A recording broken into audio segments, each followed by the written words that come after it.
Ошондой эле өлкө башчысы сот жана укук коргоо ишин өркүндөтүү боюнча кеңештин негизги милдеттерин аныктады. Президент белгилегендей, бул кеңеш консультативдик орган болуп саналат. Соттордун жана укук коргоо органдарынын ишмердүүлүгүн өркүндөтүү, алардын ишинин уюштурулушун жөнгө салуучу нормативдик укуктук актылардын долбоорлорун иштеп чыгуу боюнча сунуштарды даярдоо максатында түзүлгөн.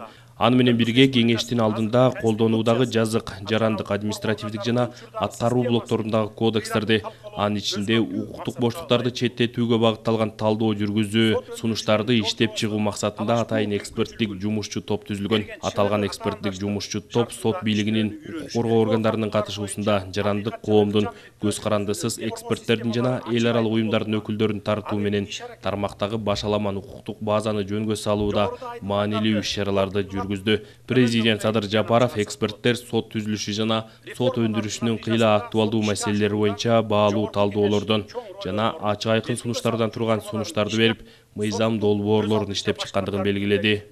Азыркы учурда зарыл иш-чараларды реалдуу түрдө жүзөгө ашырууга мүмкүнчүлүгүбүз бар, эркибиз жетет деп терең ишенем.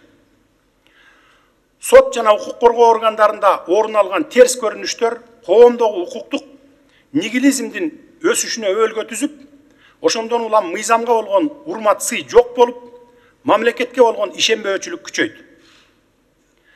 Элибиздин мыйзам буйлаланган төөдөй кайда бурсаң ошол жака кете берет деген укук коргоо органдарына жана сотторго карата калыптанып калган кабыл алуусун жеңүү үчүн кечиктирилгис чараларды көрүүгө убакыт келип жетти деп эсептейм.